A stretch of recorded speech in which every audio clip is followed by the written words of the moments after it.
because you too It's with lasagna. It's bit.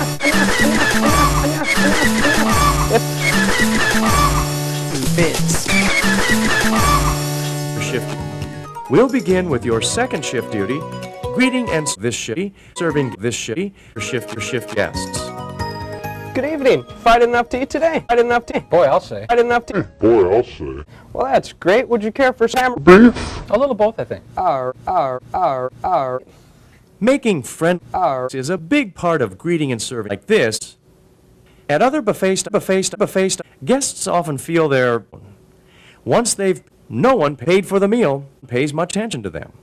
Buffet, Old Country Buffet. At Old Country, we work hard to make sure our guests feel that way. As a carver, you spend a little more time with guests, little more guests, other team members. That means you have a great chance, little more team members. That means you have a great chance to make them feel welcome and appreciated. By greeting the guest warmly and holding brief conversations as you serve them, you say to our guests, we're glad. Let's take a closer look at greeting guest.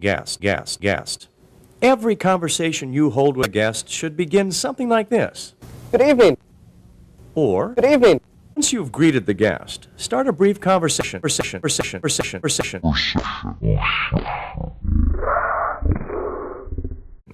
Try asking a question too. You might ask something like this, Is it still lasagna out there? or this, Did you catch a lasagna in last night? or this. Have you tried the lasagna? It's my lasagna. Have you tried the lot out there?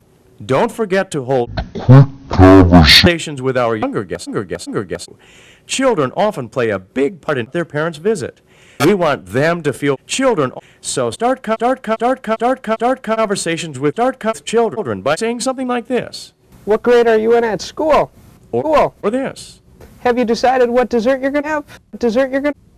or this. Do you like hot sundaes? Once you've held a brief conversation, it's time to move on to the second half of this shift, serving the guests. Begin by asking, Hammer beef? Ham, please. once guests have chosen what meat Once they want, guests have chosen what meat they want, chosen what meat they want, Once guests have chosen what meat they want, once guests have chosen what meat they want, you'll per slice of it. Exactly what size of slice you'll serve will be a judgment call. We don't limit the can have. We do, however, limit the budget to reduce waste. Here are some guidelines to serve a guest. When your guest's plate has this, quarter very little on it, carve a smaller cut. Carve a full cut. Lay it over the bare portion of the plate. Children usually prefer small full cut. Place it on an of the plate. If your guest's plate looks like this, limit the full cut.